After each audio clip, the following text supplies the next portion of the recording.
Merci à Lingoda de sponsoriser cette vidéo. Lingoda est une plateforme de cours en ligne afin d'améliorer une de vos langues. Je vous en parlerai un petit peu plus tard dans la vidéo. J'habite à Berlin et j'avais envie d'y consacrer une vidéo. À Berlin, à l'Allemagne, à la vie à l'étranger. Je m'appelle Louisa, j'ai 29 ans et je vis à Berlin depuis 2 ans et demi. C'est bizarre parce que depuis que je suis ici, je me suis toujours sentie étrangement à la maison.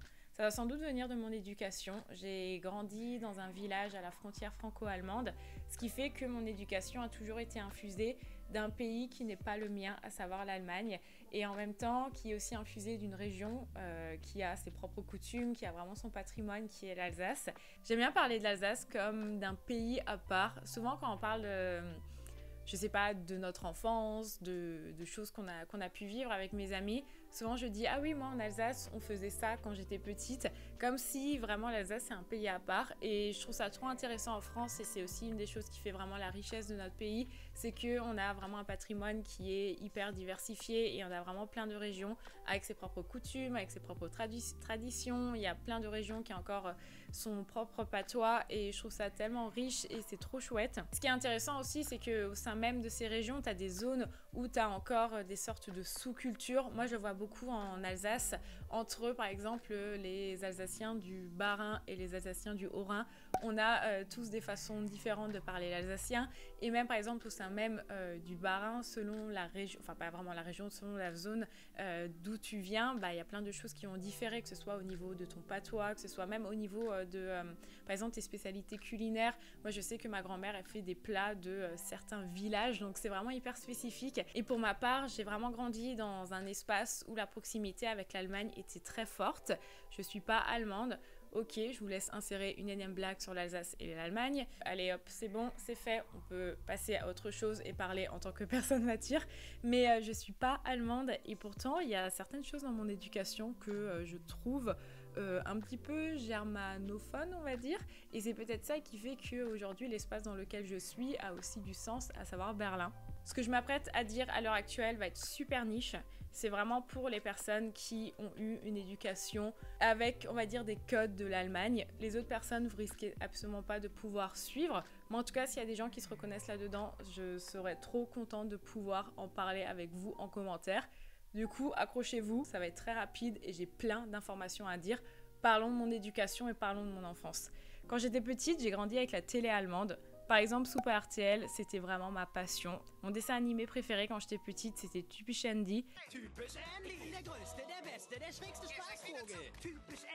Des années plus tard, je me souviens encore des publicités. D'ailleurs, quand j'étais petite, je rêvais d'avoir un gâteau d'anniversaire. Mais pourquoi j'arrive pas à la faire, cette phrase? D'ailleurs, quand j'étais petite, je rêvais d'aller... D'ailleurs, quand j'étais petite, je rêvais d'avoir un gâteau d'anniversaire Benjamin Blümchen. J'ai découvert les groupes de musique Banaru ou Chips qui étaient nos groupes préférés à mes sœurs et moi. Quand c'était pas Super RTL, c'était ProSieben. D'ailleurs, j'adorais regarder les Simpsons et demander à ma mère toutes les 30 secondes de traduire en lui disant « Ils ont dit quoi ?» Et ma passion, c'était les documentaires sur Galiléo. Là où j'ai grandi, on captait très mal la radio française, donc j'ai grandi avec Big FM ou SVR Dry. J'ai eu du pain noir au goûter à l'école. Nous mangeons à 18h. Toutes mes courses venaient d'Allemagne, plus précisément de Pennymark ou d'Aldi. Quand j'étais petite, j'adorais quand ma mère nous achetait des pâtes Miraculi ou des Maultaschen. Mes yaourts préférés, c'était ceux-là. Un rayon de soleil, on franchissait la frontière pour aller manger une glace. Et surtout pour moi, enfant, une spaghetti ice. Vraiment, la chantilly qui est congelée à l'intérieur, quel délice. On a tous bossé au moins une fois en Allemagne dans mon entourage où on a des membres de nos familles qui travaillent en Allemagne. Du coup, ça a toujours été curieux pour moi d'avoir des habitudes alsaciennes, mais aussi allemandes et moins françaises. Des fois, j'ai l'impression vraiment que l'Alsace est un pays à part, ou du moins la région d'où je viens, l'Alsace frontalière. Alors même si j'ai plein de codes de cette culture, il y a quelque chose qui pêche et vous vous en doutez très certainement bien. Ich spreche nicht sehr gut Deutsch. Ich habe in der Schule Deutsch gelernt. Ich könnte gut reden, gut schreiben, aber dann bin ich in meinem Leben in Ausland gezogen. Ich habe Englisch gelernt und habe ich in Südfrankreich gelebt und Jahre alt keine Deutsche mehr gesprochen. Daher ist meine deutsche Sprache so schlecht geworden und voici mon niveau d'allemand à l'heure actuelle. C'est honteux. Et je crois que le pire dans cette affaire, c'est mon französische accent. Mais c'est ok, on travaille dessus. L'objectif, c'est de s'améliorer. on va faire en sorte que tout va bien se passer. Je suis très heureuse de vous annoncer que cette vidéo est en collaboration avec Lingoda, comme vous avez pu le voir dans l'intro. Si j'ai décidé de bosser avec Lingoda, c'est parce que je suis très fan de la manière dont la plateforme est faite. Évidemment, en arrivant ici, j'ai testé plein d'applications pour apprendre des langues et d'un point de vue général, c'est toujours essentiellement concentré sur le vocabulaire, ce qui en fait fonctionne très bien effectivement si tu apprends une langue. Mais personnellement, moi aujourd'hui, mon plus grand point faible, c'est vraiment le fait de pouvoir s'exprimer. J'ai du vocabulaire, mais je suis incapable de construire des phrases parce que j'ai complètement perdu en fait ce réflexe de pouvoir discuter. Et c'est pour ça qu'avec Lingoda, tu as la possibilité d'avoir des cours en ligne avec des élèves et avec des professeurs, ce qui fait que tu peux vraiment en fait exercer ton oral et tu peux vraiment avoir des interlocuteurs avec qui tu peux parler. D'ailleurs, vous pouvez choisir votre langue sur la plateforme, c'est pas forcément de l'allemand. Et ce qui est pratique avec Lingoda, c'est qu'il y a différents parcours d'apprentissage. Donc au final, tout le monde peut y trouver son compte. Et vous pouvez également faire un test pour connaître votre niveau. Si ça vous intéresse, moi je suis niveau A2. Il est très simple de booker un cours sur la plateforme selon votre niveau comme je disais. Et ensuite vous pouvez pratiquer votre oral. Dans tous les cas, si ça vous intéresse, je vous mettrai un lien en barre d'infos qui vous permettra d'économiser 20 €. Et je les remercie d'avoir sponsorisé cette vidéo. Dans la suite logique, on pourrait se dire que j'ai choisi Berlin car ça me rappelle l'Allemagne, mais comme les Allemands aiment si bien le dire ici, Berlin, c'est pas l'Allemagne. Ce que j'aime ici, c'est la douceur de vivre à l'approche des beaux jours. Oui, on parlera de l'hiver un petit peu plus tard, mais surtout la facilité que c'est d'être végétarien et de ne pas me sentir à part comme c'est le cas en France.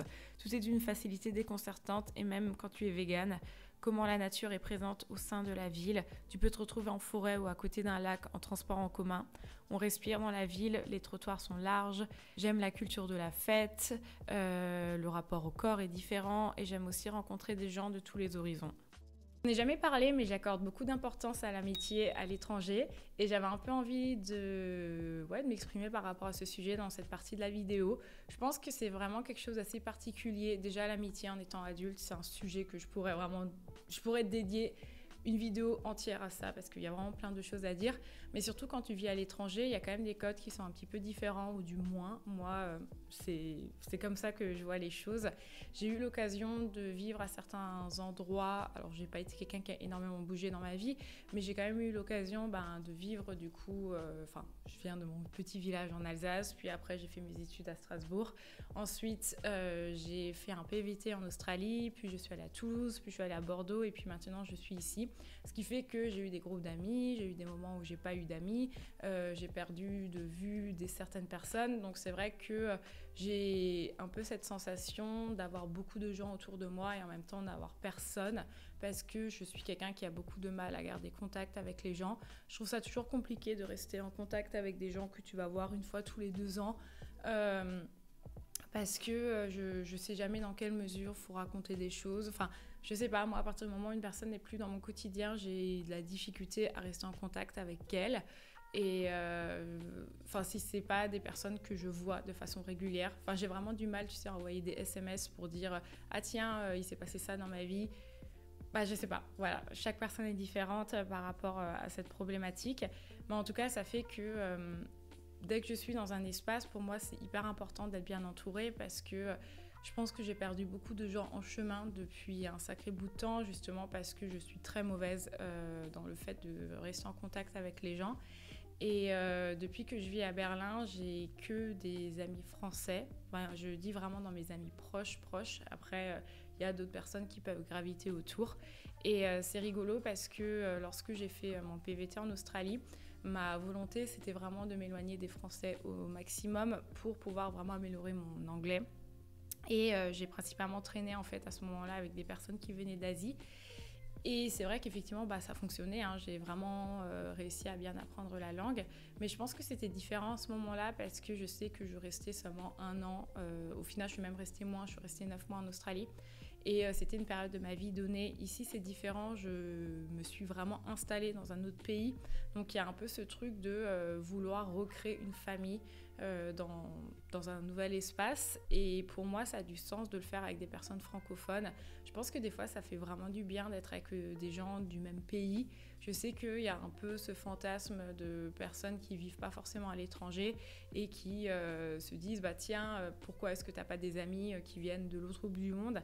Et en fait, moi, je suis un peu dans ce truc de bah moi, ça me fait du bien en fait d'être avec des Français parce que ça me fait du bien de pouvoir parler de ce qui se passe en France. Là, récemment, il y a eu les élections et ça m'a fait du bien de pouvoir parler avec des gens qui comprennent en fait ce que c'est. Ça me fait du bien le dimanche de pouvoir regarder une vidéo de Squeezie avec les gens qui comprennent ça. Donc, il y a un côté assez rassurant, je pense aussi au fait de potentiellement rester avec des gens de la même nationalité, même s'il y a peut-être un côté un petit peu sectaire et très communautaire. Mais moi, j'ai besoin de ça, j'ai besoin de me recréer une nouvelle famille parce qu'aujourd'hui, de ma famille, j'ai personne qui est ici. Et donc, si ça passe par le fait de rester avec des gens qui parlent la même langue, ben, moi, ça me fait beaucoup de bien. Je suis dans la nature. Je sais pas si vous voyez, il y a le canal derrière là. Je crois que l'éclairage, c'est pas le plus optimal. Genre, on voit pas mon visage. Peut-être que j'ai enlevé ma petite casquette du coup. Mais j'ai envie de vous parler des différences franco-allemandes que j'ai notifiées depuis que je suis ici. Je trouve que c'est un sujet qui est assez intéressant. Et si vous voulez aller un peu plus en détail, il y a l'émission Carambolage sur Arte qui est trop bien. Je crois que l'émission doit avoir 10 ou 15 ans déjà. Et ça traite vraiment de ça en fait. Moi, depuis que je suis ici, j'ai notifié quelques petites différences culturelles. Évidemment, comme j'ai dit dans l'intro, j'ai quand même une éducation qui a certains codes allemands et des codes alsaciens. Et c'est vrai qu'en Alsace, il y a quand même certaines choses qu'on fait aussi en Allemagne.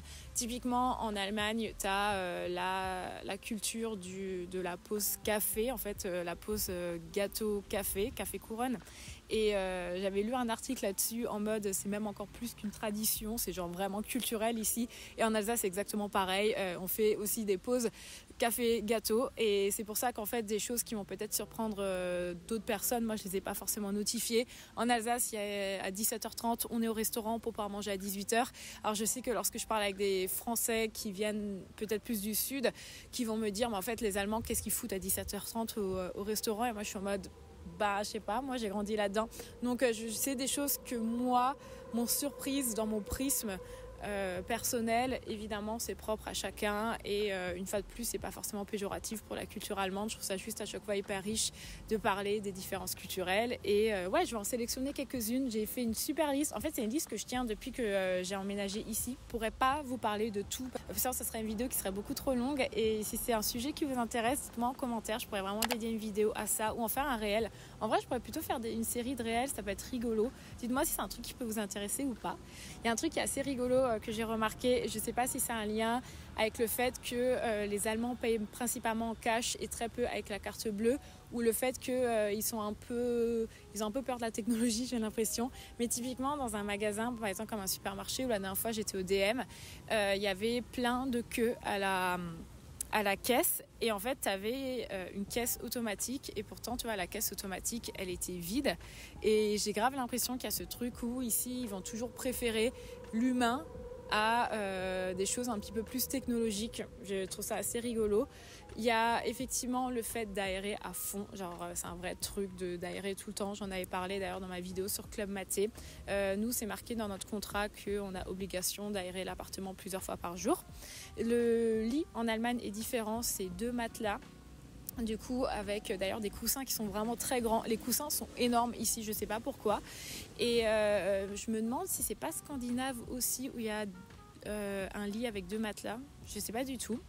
Évidemment, il y a le système de la PFAN, donc le fait qu'il y ait une consigne en fait sur les bouteilles que tu achètes et si tu rends les bouteilles au magasin, tu récupères de l'argent et c'est ça qui fait que très souvent on va poser les bouteilles par terre sous une poubelle ou tu as des sortes de dispositifs qui sont mis autour des poubelles pour que tu puisses mettre tes bouteilles dessus pour que les personnes qui sont dans le besoin peuvent récupérer les bouteilles et récupérer de l'argent. Ça par exemple j'ai remarqué au supermarché que les yaourts sont beaucoup vendus de façon individuelle. J'ai pas l'impression que c'est comme en France où tu as des packs de yaourts t-shirts où tu en as tout plein. Ici, j'ai l'impression qu'il y en a énormément de façon individuelle.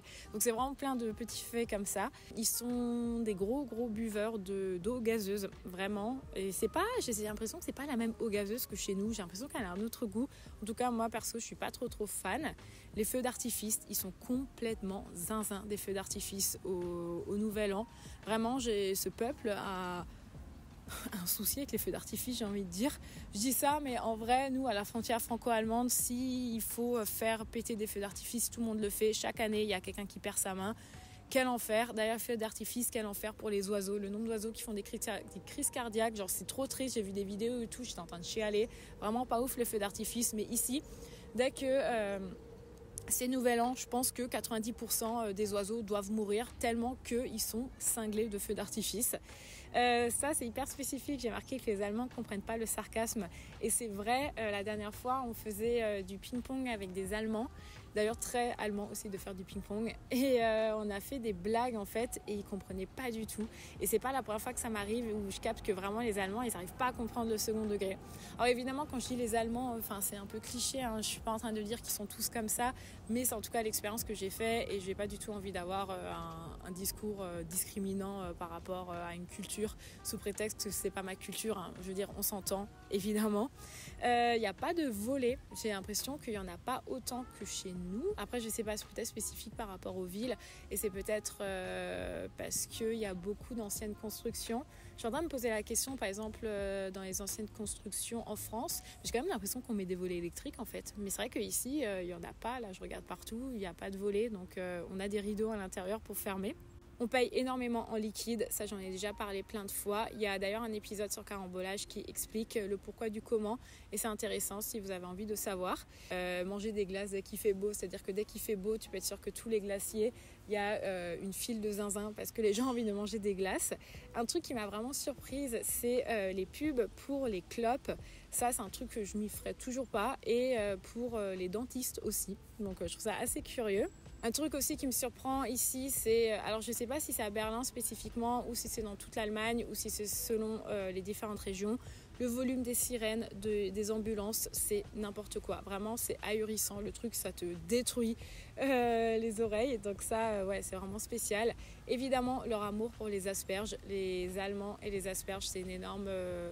c'est une histoire d'amour. Fun fact, quand j'étais une fois à une soirée, en fait, avec des Allemands, et je discutais avec un Allemand et il me disait, tu sais Lusa, quand il y a eu le premier confinement, en fait nous, l'une des choses qui nous a le plus inquiété, il y a eu des reportages à la télé par rapport à ça, c'était qui est-ce qui allait récolter les asperges. Et tu vois, c'est rigolo de voir où est la priorité en fait d'un peuple par rapport à une pandémie. Eux, c'est en mode les asperges. J'ai marqué aussi qu'ils ne vont pas forcément traverser lorsque le bonhomme est rouge. Ça, pour le coup, ils respectent vraiment. C'est-à-dire que même s'il n'y a pas de voiture, les gens ne vont pas traverser. Et ça, pour le coup, c'est une habitude que j'ai prise depuis que je vis ici. Et c'est vrai que lorsque j'ai des Français qui viennent me rendre visite, ils disent toujours, bah tiens, Luisa, on peut traverser. Et ça, c'est un peu un réflexe que j'ai pris. Donc voilà, c'était des petites habitudes que j'ai notifiées. Si vous voulez une suite ou des réels par rapport à ça, je serais hyper preneuse parce que j'ai vraiment noté plein d'autres choses mais je n'ai pas envie que cette vidéo tourne que autour de ça, donc n'hésitez pas à me dire. J'aime pas lorsque je me sens pas chez moi et parfois ça arrive. Parfois la France me manque, ça me manque d'être dans un environnement où je comprends tout, où tout est simple. Ça me manque d'avoir une boutique en ligne depuis la France où je vends mes illustrations. J'ai l'impression que tout est beaucoup plus compliqué ici. Ça me manque parfois la facilité, mes proches, le fait de me sentir si loin quand un événement important arrive en France. Vivre à l'étranger, c'est chouette, mais c'est pas toujours évident. Quand je suis arrivée, je comprenais pas les gens qui pouvaient quitter la ville pour rentrer en France. Aujourd'hui, je comprends. Je ne suis pas et je serai jamais 100% chez moi ici. Mais c'est ça aussi qui me plaît. J'aime découvrir l'histoire d'une ville, d'un pays, d'un peuple. J'aime m'intéresser à leur culture, apprendre une nouvelle langue. Après, c'est comme partout, tu vois. Je suis pas en train de dire que tout est parfait là où j'habite. Lorsque je vivais en France, il y avait plein de choses que j'aimais pas. Ici, il y a aussi plein de choses que j'aime pas. Je pense que c'est normal, en fait, peu importe l'environnement dans lequel tu es, d'être à l'aise avec certaines coutumes, avec certains codes sociaux, selon tes goûts personnels ou selon ton éducation. Parmi les choses que j'aime pas depuis que je suis ici, il y a effectivement déjà de 1, la situation du logement. Alors ça, j'en ai déjà parlé dans une vidéo, j'en suis directement la responsable aussi.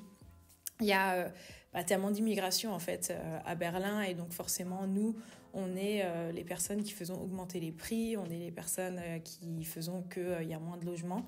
Mais après, je pense qu'on n'est pas non plus les responsables numéro un. Il y a aussi un vrai souci par rapport on va dire, à la crise du logement d'un point de vue général. Mais c'est vrai que c'est compliqué, c'est ça qui fait que... en fait, à chaque fois, en tant qu'étranger, je trouve que tu te fais toujours avoir.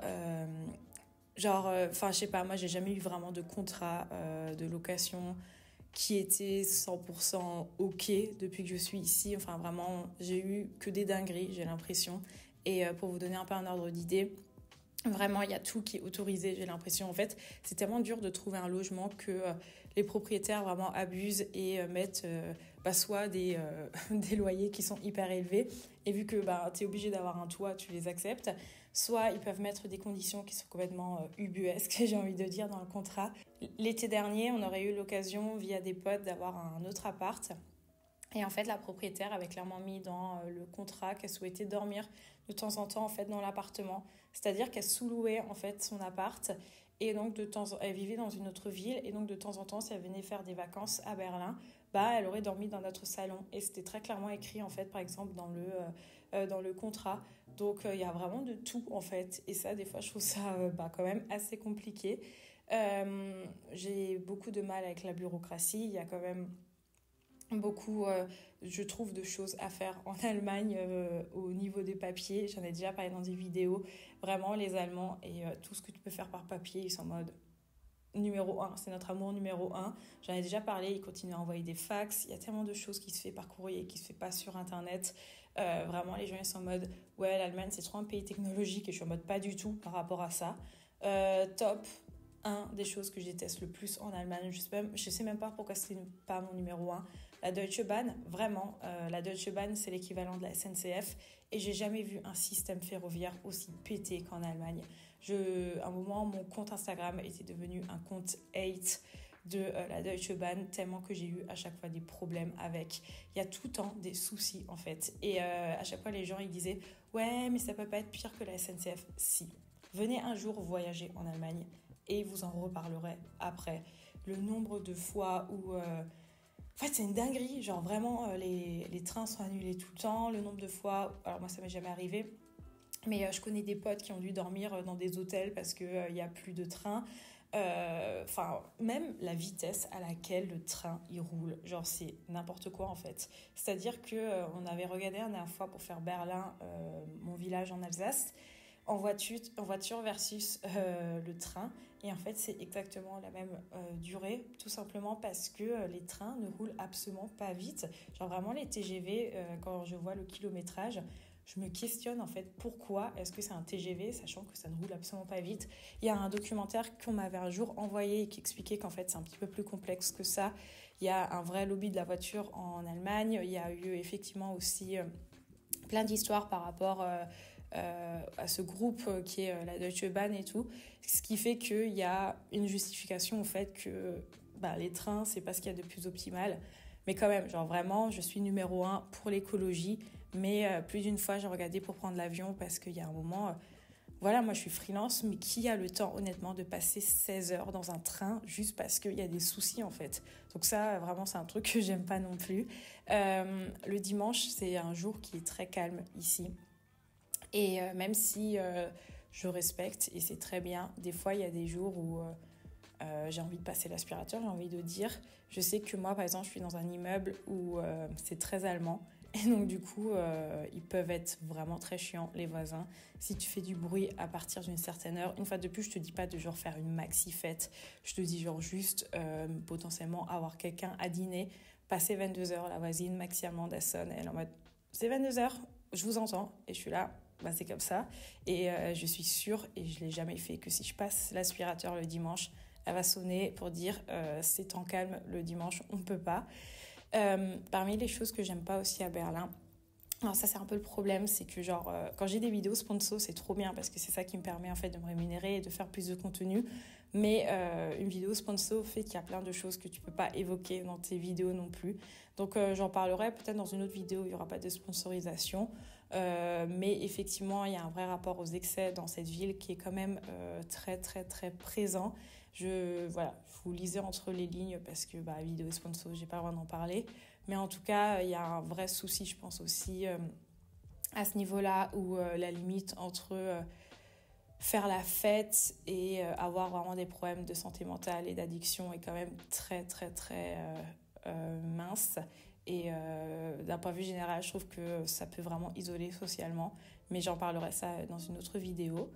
Et j'aime pas... En fait, ce que j'aime pas l'hiver ici, parce que les gens disent toujours l'hiver est froid. Mais moi, je pars du principe... En fait, moi, je suis une climato-anxieuse. C'est comme ça qu'on dit.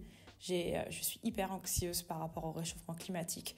Donc, qu'un hiver soit froid, pour moi, c'est logique. Et surtout, lorsque je regarde où est Berlin sur une carte, pour moi, c'est logique qu'il neige. Pour moi, c'est logique qu'il fait froid, en fait. On n'est pas à Madrid. Évidemment que les hivers sont froids. Mais du coup, ce que j'aime pas, c'est vraiment le manque de lumière. J'avais pas réalisé, en fait, que c'était aussi important. Il fait vraiment gris constamment. Et il y a très peu de lumière. Et en fait, c'est vraiment, vraiment, vraiment dur pour... pas pour ta santé mentale, hein, mine de rien. Et qu'est-ce que j'avais marqué d'autre? J'avais fait une petite liste. Ah oui, évidemment, ça c'est la chose la plus française que je vais dire. La sécurité sociale est payante et ça j'aime pas en tant que Française qui a eu l'occasion toute sa vie d'avoir accès à une sécurité sociale gratuite.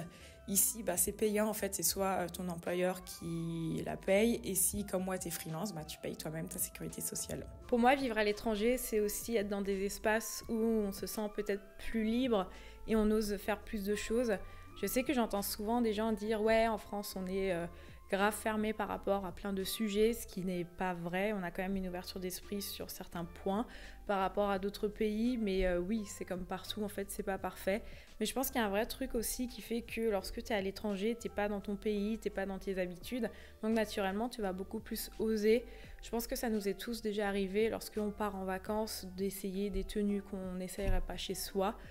Tout simplement parce qu'on se dit on va pas tomber sur des gens qu'on connaît, on n'est pas dans notre zone de confort.